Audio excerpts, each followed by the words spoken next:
بسم اللہ الرحمن الرحیم۔ قابیل قرخت اور درست طبیعت کا مالک تھا، جبکہ اس کا بھائی حابیل رحم دل اور نرم طبیعت تھا۔ قابیل کھیتی باڑی کرتا تھا اور حابیل مویشی چراتا تھا۔ حابیل کے نرم دل ہونے کی ایک وجہ اس کا بکریاں چرانا تھا، کیونکہ ایک چرواہا اپنی بکری کو بھوکا دیکھ کر اسے چارہ کھلائے بغیر نہیں رہتا۔ بنی نوع انسان کی تعداد میں اضافے کے لیے اس وقت ایسا قانون تھا جو اب حرام ہے، اور وہ ہے بہن کے ساتھ نکاح۔ چونکہ اس وقت کے سب لوگ آدم علیہ السلام کی حقیقی اولاد تھے اور آپس میں بہن بھائی تھے، اس لیے اس وقت کی شریعت کی روح سے قابیل اپنے ساتھ جڑواں پیدا ہونے والی بہن کے سوا کسی دوسری بہن سے شادی کر سکتا تھا، اور اسی طرح حابیل اپنے ساتھ جڑواں پیدا ہونے والی بہن کے علاوہ کسی دوسری بہن سے شادی کر سکتا تھا۔ لیکن ہوا یہ کہ حابیل کی بہن خوبصورتی میں قابیل کی بہن سے کم تھی، اس لیے قابیل نے حابیل کی بہن سے شادی کرنے سے انکار کر دیا اور اپنی جڑواں بہن سے شادی کی خواہش ظاہر کی۔ لیکن ایسا کرنا آدم علیہ السلام کی شریعت میں حرام تھا۔ آپ نبی بھی تھے اور رسول بھی۔ قابیل اس شرعی حکم کی وجہ سے غضبناک ہو گیا۔ اس نے تعجب کا اظہار کرتے ہوئے اس قانون کو ماننے سے انکار کر دیا۔ آدم علیہ السلام نے ان دونوں کے درمیان فیصلہ کرتے ہوئے انہیں حکم دیا کہ دونوں اللہ کے حضور ایک ہدیہ پیش کریں۔ ہدیہ اس جانور کو کہتے ہیں جسے اللہ کے نام پر ذبح کر کے فقراء میں تقسیم کر دیا جائے۔ اس سے مقصود اللہ کے لیے اپنی نیت کو خالص کرنا ہوتا ہے۔ اس عمل کو قربانی کہا جاتا ہے۔ آدم علیہ السلام کے زمانے میں قربانی کا جو قانون تھا اس کے قبول ہونے کی نشانی طے تھی، اور وہ یہ کہ آسمان سے ایک آگ نمودار ہوتی اور اس قربانی کو جلا دیتی۔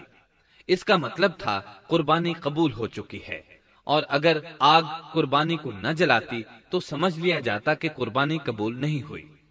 حابیل نے اپنے مویشیوں میں سے ایک بہترین جانور لیا اور قربان گاہ میں لا کر اللہ کے حضور پیش کر دیا۔ دوسری طرف قابیل نے اپنی کھیتی کے غلے میں سے ردی قسم کا غلہ قربانی کے لیے پیش کیا۔ دوسرے دن دونوں قربان گاہ پہنچے تو انہوں نے دیکھا کہ حابیل کی قربانی قبول ہو چکی ہے، جبکہ قابیل کی قربانی کو آگ نے چھوا تک نہیں تھا۔ یہ دیکھ کر قابیل حابیل پر غضبناک ہوا۔ شیطان نے بھی اسے وسوسے میں مبتلا کیا کہ اپنے بھائی کو قتل کر دے۔ اس نے اپنے بھائی حابیل کو جان سے مار ڈالنے کا پختہ ارادہ کر لیا۔ اس وقت تک روئے زمین پر کوئی انسان قتل نہیں ہوا تھا۔ انسانی تاریخ میں یہ پہلا قتل ہے جس کا ارتکاب قابیل نے کیا۔ وہ اپنے بھائی حابیل کے پاس گیا اور اس سے بولا، میں تجھے قتل کر دوں گا۔ جواب میں حابیل نے کہا، اگر تو مجھے قتل کرنے کی کوشش کرے گا تو میں اپنی دفاع میں ہاتھ نہیں اٹھاؤں گا، اس لیے کہ میں چاہتا ہوں تو اپنے دیگر گناہوں کے ساتھ میرے قتل کا گناہ بھی اٹھا لے، تیرے گناہ زیادہ ہو جائیں۔ چنانچہ ایک تاریک رات میں حابیل سویا ہوا تھا کہ قابیل ایک بڑا سا پتھر اٹھا کر اس کے پاس آیا۔ اس نے وہ پتھر اپنے بھائی کے سر پر دے مارا۔